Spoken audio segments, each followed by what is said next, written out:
اعوذ باللہ من الشیطان الرجیم بسم اللہ الرحمن الرحیم ایاک نعبد و ایاک نستعین السلام علیکم من الشاکر۔ تھوڑی سی بات کرنا چاہتا ہوں عبد پر۔ عبد ابا ابا عبادیت عبودیت یا عبادت لفظ جو ہے یہ کیا چیز ہے، میں یہ تھوڑا سا بتانا چاہتا ہوں۔ عبدن دراصل ایک خوشبودار پودے کو کہتے ہیں جو اونٹوں کے لیے بڑی کشش رکھتا ہے۔ اس کے کھانے سے اونٹ فربا ہو جاتے ہیں، موٹے ہو جاتے ہیں اور ان کا دودھ بھی زیادہ ہو جاتا ہے۔ خاصیت کے اعتبار سے اس پودے کا مزاج گرم ہوتا ہے، اس لیے جب اونٹ اسے کھاتے ہیں تو وہ پیاسے ہو جاتے ہیں اور پانی مانگتے ہیں، یہ ذرا تکلیف ان کو ہوتی ہے۔ اس اعتبار سے اس پودے میں 3 خصوصیتیں ہیں: کشش و جاذبیت، ابتداءً پیاس کی تکلیف لیکن آخر الامر فربی موٹا، آخر الامر نفع بخشی کے پہلو مضمر ہے۔ عبادتن کے معنی ایسا کام کرنا جو دل کے شوق اور رغبت سے سر انجام دیا جائے، کیونکہ عبدن پودا اپنی خوشبو کی وجہ سے اپنے اندر خاص کشش رکھتا ہے، یہ ہے یعنی کہ شوق اور رغبت سے اس پودے یہ منطبق کیا ہے اس کی خوشبو سے، اور وہ نتائج کے لحاظ سے نہایت منفعت بخش ہو، اگرچہ اس کے لیے تھوڑی سی مشقت بھی برداشت کرنی پڑے۔ سمجھ آ رہی بات کی؟ کوئی مشکل نہیں ہے۔ لا یکلف اللہ نفس الا وسعها، یہ بقرہ کی 286 نمبر۔ عبادت کے اس مفہوم کو اللہ تعالیٰ کسی پر زیادہ بوجھ نہیں ڈالتا۔ یہ میں تھوڑا سا اس میں اور بات بھی بڑی شاندار آگے ہے، اللہ کسی جان کو اس کی طاقت سے زیادہ تکلیف نہیں دیتا۔ لا یکلف اللہ نفسا الا وسعها لها ما کسبت ولها ما اکتسبت۔ اللہ تعالیٰ کسی جان کو اس کی طاقت سے زیادہ تکلیف نہیں دیتا، جو نیکی وہ کرے وہ اس کے لیے اور جو برائی کرے وہ اس پر ہے۔ دیکھیں کتنی انسان کی ایک طرح سے خود مختاری کی بات، وہ اپنے لیے کرتا ہے جو بھی کرتا ہے۔ عبادت کے اس مفہوم کو واضح کر رہا ہے، یعنی انسان قوانین خدا بندی کی اطاعت سے جو پابندیاں اپنے اوپر عائد کرتا ہے، بظاہر ان میں مشقت و تکلیف ہوتی ہے، لیکن در حقیقت وہ نفس انسانی کی وسعت اور خشوع کے لیے ہوتی ہے۔ قرآن کریم نے عبادت کے اس مفہوم کو 3 آیتوں میں واضح کر دیا ہے۔ اس نے پہلے کہا ہے کہ ذکر فإن الذکر تنفع المؤمنین، یہ زاریات کی 55 نمبر آیت ہے۔ ان کے سامنے اللہ کا ضابطۂ قانون واضح طور پر پیش کرتا رہ، کیونکہ یہ ان کے لیے نہایت منفعت بخش ثابت ہوگا۔ اس کے بعد بتایا کہ وہ منفعت بخش اصول حیات کیا ہے۔ وَمَا خَلَقْتُ الْجِنَّ وَالْإِنسَ إِلَّا لِيَعْبُدُونِ، یہ 56 نمبر آیت مشہور آیت۔ ان سے کہہ دے کہ ہم نے تمام انسانوں کو، آگے تھوڑا سا جن و انس کی تھوڑا سا اختلاف ہے اس میں، بہرحال یہ علامہ غلام محمد پرویز صاحب کہتے ہیں کہ جو دیہاتی لوگ ہیں جو شہری لوگ ہیں دونوں پیدا ہی اس لیے کیے ہیں کہ اپنی عبادت کے لیے پیدا کیا ہے۔ یہ وہ کام ہے جن میں ابتداءً مشقت اٹھانی پڑے گی، اس لیے کہ السابقون الاولون کو ہمیشہ مشقت اٹھانی پڑتی ہے۔ جو بندے پہلے پہل ہوتے ہیں ان کو مشقت اٹھانی پڑتی ہے۔ یہ کسی باطل معاشرے میں اگر صحیح کام کرنے والے ان کو مشقت اٹھانی پڑتی ہے۔ صحابہ کرام کی مثال ہمارے سامنے ہے، معاشرے میں یہ مثالیں بکھری پڑی ہیں۔ جو بندہ صحیح راستے پر چلنے کی کوشش کرے اس کے لیے بہت ساری مشکلات پیدا ہو جاتی ہیں، مگر ان کی یہ مشقت خود انہی کے فائدے کے لیے ہے، تنفع المؤمنین، مومنین کے لیے، اللہ کو اس کا کوئی فائدہ نہیں۔ اس میں یہاں یہ بھی آگے فرمایا کہ وہ روزی تم سے مانگتا نہیں ہے، تمہارے لیے ہی ہے، وہ تو دینے والا ہے۔ آپ پہلے جو پابندی بھی اپنے اوپر عائد کریں گے، اس سے آپ کو اپنے سابقہ معمول سے ہٹنا پڑے گا۔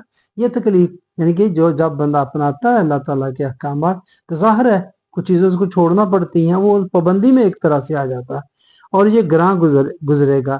لیکن اس کے بعد جب اس پابندی کی نفع رسانی آپ کے سامنے آئیں گی تو وہ عین راحت بن جائیں گی۔